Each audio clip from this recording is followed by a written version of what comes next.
Welcome to the video presentation on LT distribution network breakdown maintenance, possible faults, identification and rectification. Greetings to all. I am Devraj Kundal, Assistant Manager, BSES Rajdhani Power Limited.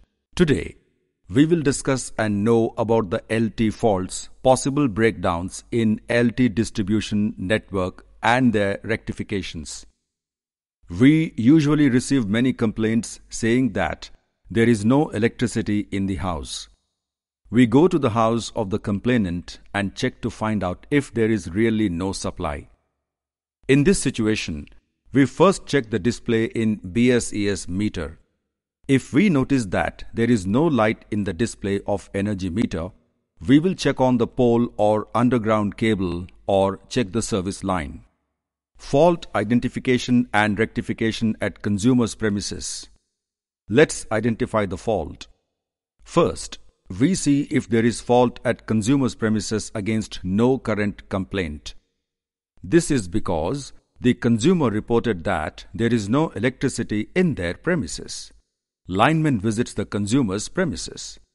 Check the incoming service line by opening the meter box, where MCB is installed and connected. He checks the availability of supply at MCB terminals. On opening the meter box, he observes that there is a lot of rat dung on the base plate of meter box. Rats have damaged the incoming control cable at the entry point. On further checking, he observes that the neutral is missing and finds that rats have cut the neutral wires at cable entry point of the meter box.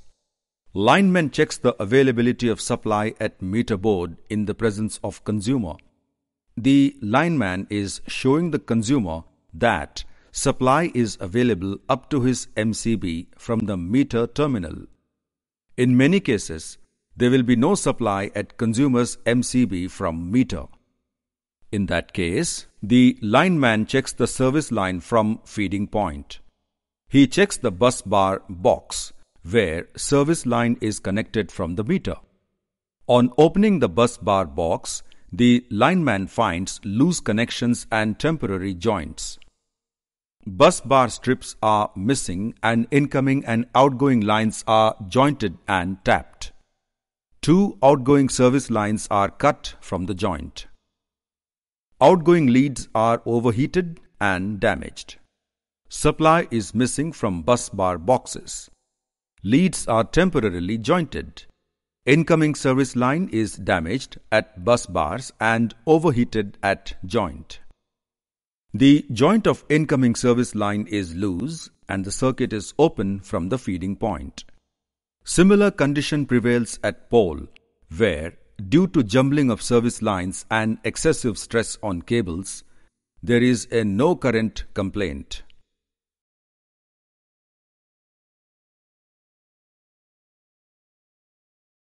It is very challenging for a lineman to attend a fuse call or no current complaint in such a bad condition of wiring. He is unable to identify the particular consumer's outgoing line from meter. There are also safety issues. Now, let's look at defective meter cases and how consumer supply is affected. A flash occurred at meter terminal. Smoke and black soot is clearly visible.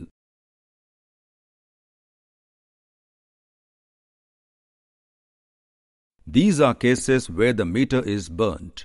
The consumer's electricity supply was interrupted due to short circuit at meter terminal, R-phase terminal of meter, and both incoming and outgoing leads are overheated and burnt.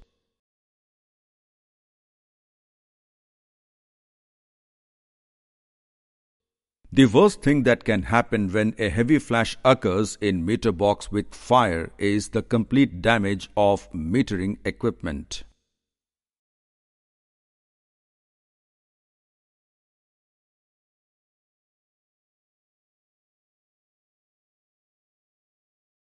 Instead of making temporary joints to restore the consumer's supply from bus bar, ensure that there are firm and tight connections with sockets. There should be no jumbling of wires, which is major cause for breakdowns due to loose and temporary connections. The following are the corrective measures. Energy meters are installed in a row with clear and distinct gaps. Both incoming and outgoing cables are properly saddled with clear visibility from their feeding points. Meter terminals are tightly connected and covered with seal, and there is no joint in the incoming cable.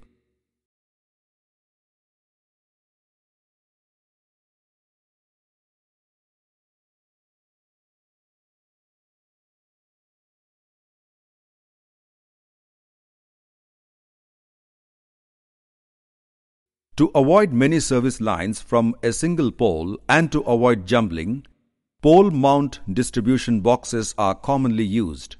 Here, you can see that 2 distribution boxes are fitted on the pole. Also, using service cable anchor not only reduces stress on the cable but also reduces extra length and jumble of cable at top of pole. Clamp the service cable up to the meter box emanating from pole. Avoid the hanging of service lines. Lineman replaces the control wire of meter, which was damaged by rats. They ensure to apply M-seal at cable glands to avoid the entry of reptiles from cable entry point of the meter box. The consumer supply is restored.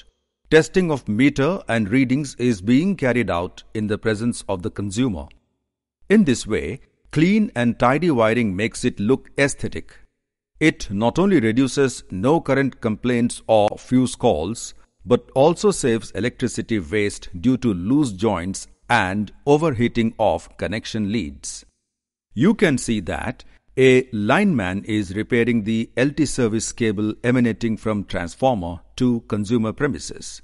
A flash has occurred at the LT cable end box of transformer, causing damage to service line cable insulation. Before a new service line can be laid to consumer premises, a TCR, temporary current restored, is being prepared by breakdown staff. This is done by tapping at the insulation tape on damaged portion of service line cable lead. If the service line is in good condition, we will check the MCB of the consumer. MCB is checked thoroughly to know whether there is fault in the input terminal or outgoing terminal. If the fault is in input terminal, we will thoroughly check it, repair it and provide supply to the consumer. If the fault is in outgoing terminal of the MCB, that will be the fault at the consumer end and will be informed accordingly to consumer. The consumer will get the fault rectified. Another type of complaint that we receive is about power failure in whole area or block. If we receive such complaints, we can be sure that the fault is from our end and could be a major one. Power failure in whole area. Such fault can be classified as force majeure, that is, due to natural calamities like storm, floods, earthquakes and so on. Other reasons could be short circuit by birds called birdage, electric pole hit by vehicle or someone damaged the underground cables during digging.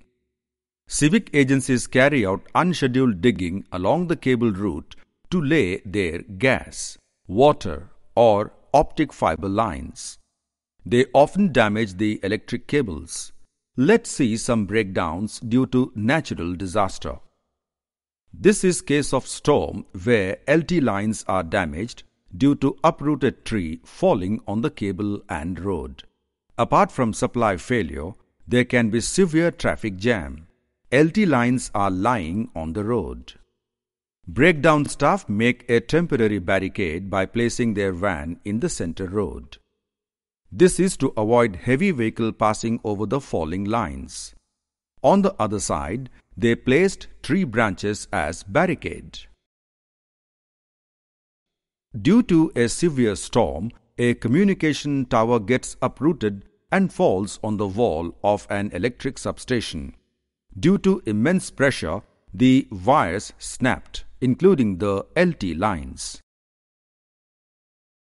A tree has fallen on the LT lines near a pole-mounted substation. LT lines snapped and are badly damaged. Here, due to the uprooting of a tree and its impact, the LT-PCC pole got uprooted and LT overhead line is touching the ground.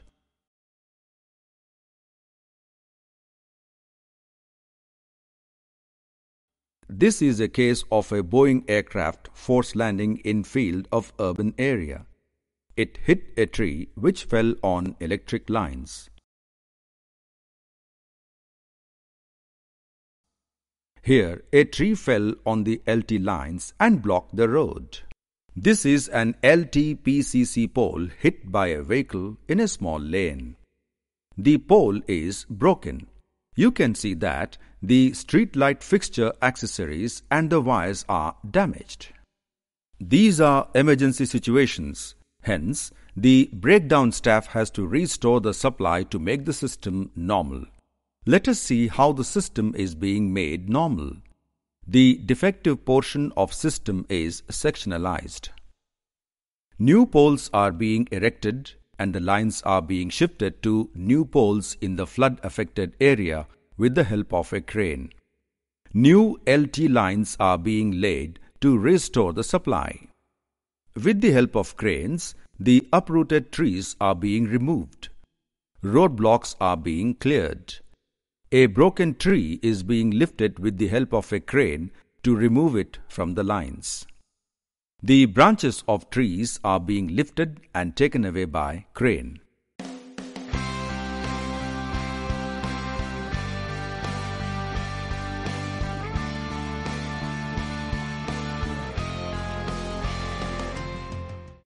This is case of LT-PCC pole broken and uprooted.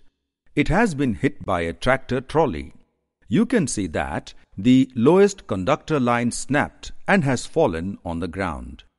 This LT feeder tripped from the substation due to earth fault. Thus, entire area has no electricity. The breakdown staff has to arrange a new 9-meter PCC pole for replacement.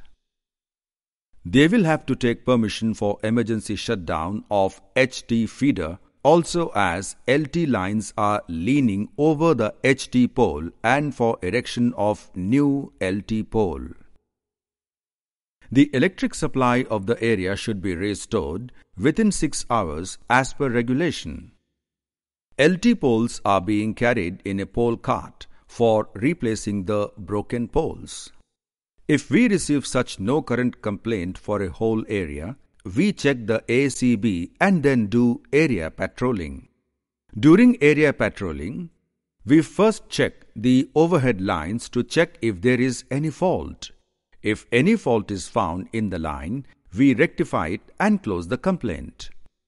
The complaint will be closed after the ACB is on and the supply for the whole area is restored and made normal. If there is repeated tripping due to overload or short circuit, the ACB functioning becomes weak. This results in damage, flashing, and so on.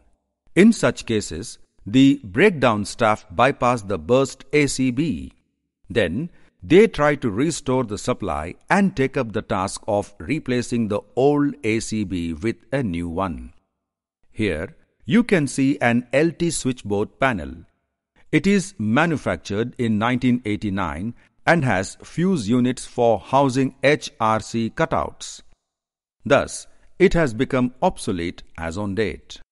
You can see waste scrap lying in front of the panel. Porcelain insulator bobbins are cracked and the rubber housings are dried up and eroding. The reliability of LT switchgear becomes susceptible for operation.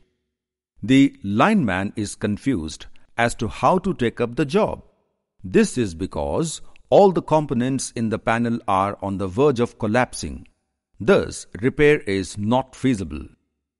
Look closely now. The lineman is operating LT switchgear in view of safety hazard.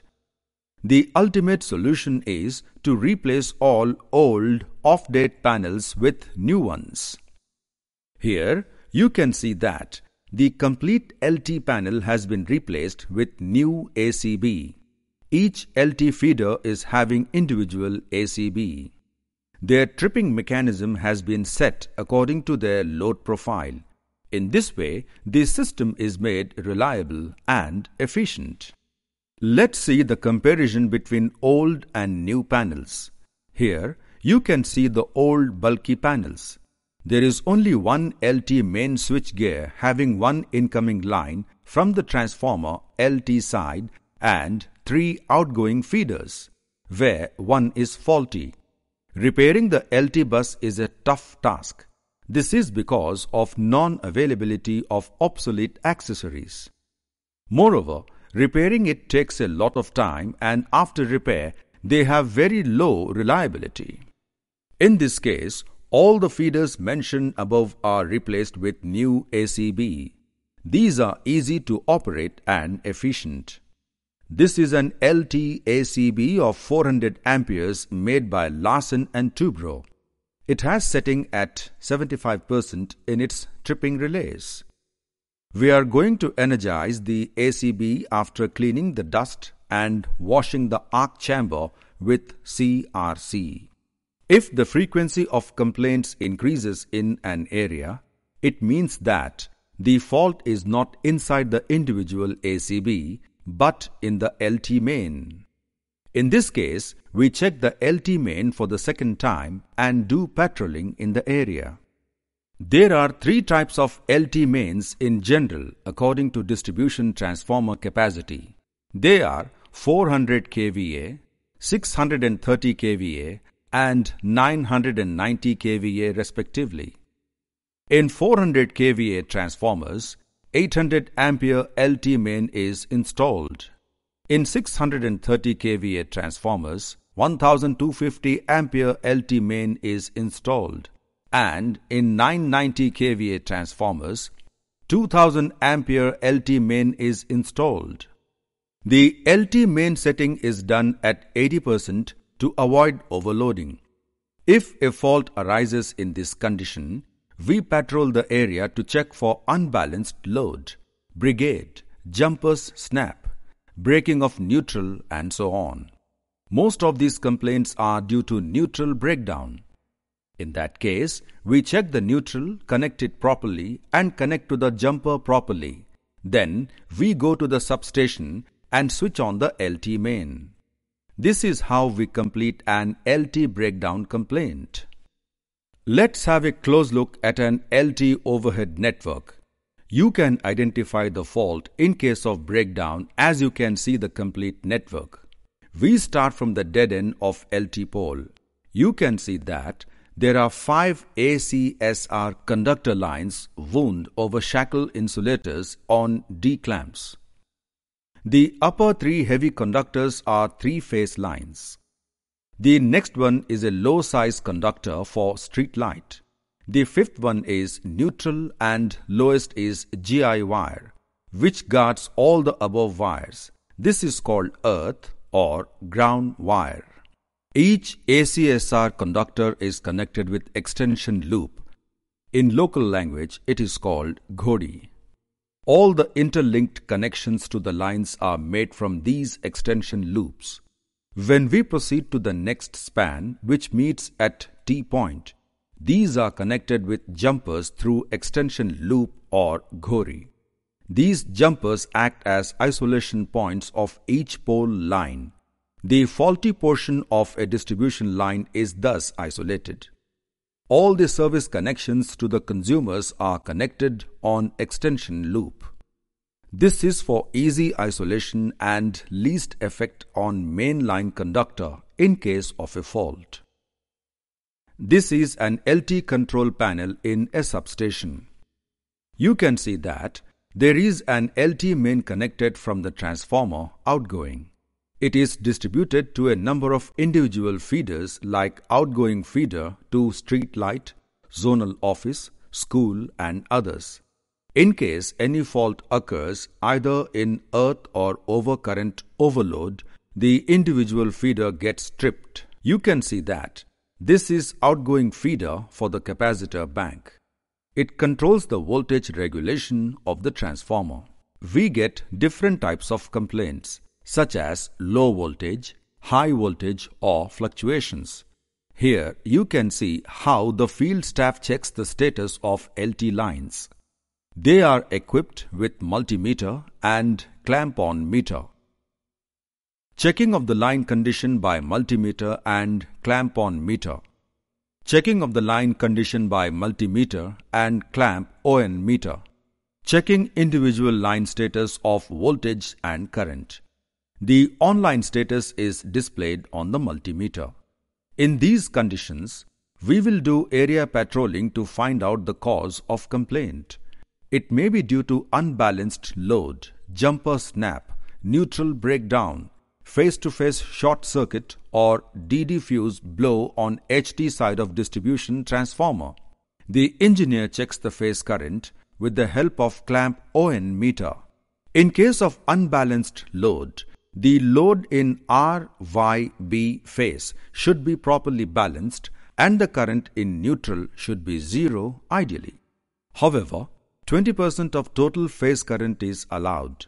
Suppose there is unbalanced current. In one phase, 100 amperes is there and in another phase, 20 amperes is flowing. In that case, the current flow increases in the neutral and problems arise. When a jumper snap occurs, we get a complaint that one phase is missing and there is overvoltage in another phase. In that condition, we immediately switch off the LT main, repair the jumper, rectify the problem and switch on the LT main. Then we check that supply is restored as desired. This is how such complaints are resolved. When we get a complaint that DD fuse is blown, the voltage in the LT main of that particular phase of the blown fuse becomes very dim. In that case, we immediately switch off the transformer, call the HT breakdown, repair the blown DD fuse and resolve the complaint. In this video presentation, we have learnt that LT distribution network, importance of balance load, neutral current, maintenance, possible faults, causes for faults, identification and rectification of faults in the LT distribution network.